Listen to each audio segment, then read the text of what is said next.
এই যে দেখেন মোটামুটি 12টা কাটা হয়েছে। আসলে আমরা দলে বলে সবাই হলে যাই তো, আর ঈদে হচ্ছে আমাদের একটা ফেস্টিভ্যাল মুড থাকে যেহেতু, আর কাজিনরা, তারপর হচ্ছে আমার নানা বাড়ির মামারা মামিরা, আমরা সবাই মুভি দেখি। যে দেখেন মোটামুটি 12টা কাটা হয়েছে, 12টা টিকিট। আমরা প্রথমে আমাদের সবাই এখানে তো একটু মানে সবাই ভোট করে তো ভোটে নিশু ভাই জয়যুক্ত হয়েছে, নিশু ভাই জয়যুক্ত হয়েছে, নিশু ভাই জয়যুক্ত হয়েছে। এখন সবাই বলতেছে আগে দম দেখবো, তারপর প্রিন্স দেখবো, তারপর রাক্ষস দেখবো, বনলতা এক্সপ্রেস দেখবো, আর সময় পেলে প্রেসার কুকার দেখবো। বাট আমরা 4টা মুভি দেখতেছি, এটা সত্যি কথা। ব্যাপারটা হচ্ছে কি, টু বি অনেস্ট, আমি যদি একা দেখতে তো আমি তো সবকটাই দেখবো, বাট ওর সবারই একটা কথা। আর আমাদের এখানে ধরেন যেমন নিশু ভাইয়ের ফ্যান এরা, এটা প্রথম দমের ট্রেলার দেখে পাগল হয়ে গেছে। তারপর প্রিন্সের ধরেন ট্রেলারটা আবার আহামরি হয় নাই, যেটা আমরা বরবাদ তুফান এরকম পাইছি ওরকম হয় নাই। হ্যাঁ, এটা গেল।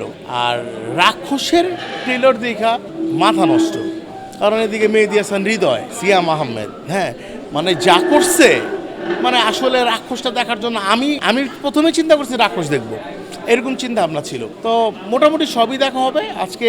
আর দমের শো তো এখানে একটাই, বুঝছেন তো, এই জন্য বললাম এটা না পাওয়ার চান্স, তাও একদম উপরে পাইছি ভাই, প্রিমিয়াম উপরে, আর পাওয়া যায় না টিকিট শর্ট। মানে নিশ্চয়ের একটা ফ্যান বেস আছে, এটা একটা ব্যাপার। সাকিব ভাই তো মেগা স্টার, তার ব্যাপার তো আলাদা। আর এখানে মানে কি বলবো, সবথেকে মানে ডেড হর্স যদি বলতে চান তাহলে রাক্ষস এইটা উড়াই দিবে। কারণ আমি মেহেদী হাসান হৃদয়ের সাথে কাজ করছি, আমি জানি মেহেদী হাসান হৃদয় ভাই কি। আর সেকেন্ডলি হচ্ছে সিয়াম আহমেদ, ও আমার বন্ধু মানুষ। তো ওভারঅল আমি দুইটা মানুষকেই চিনি, আর এটা টেইলার মানে মাথা নষ্ট করছে। তো আমি মনে করছি রাক্ষস এবার অনেক ভালো করবে। আর হৃদন রনি ভাই সে তো পরীক্ষিত, আর নিশো ভাই এটা আজকে তো দম দেখতেই পারবো। দম নিয়ে আসলে পেরেশানি নাই, এখন চিন্তা করতেছে হচ্ছে প্রিন্সটা দেখবো, যেহেতু যে কালা জাহাঙ্গীরের কাহিনী ছোটোবেলা থেকে শুনে আসছি, ওইটার একটা ব্যাপার, ওইটা নিয়ে আশায় আছি।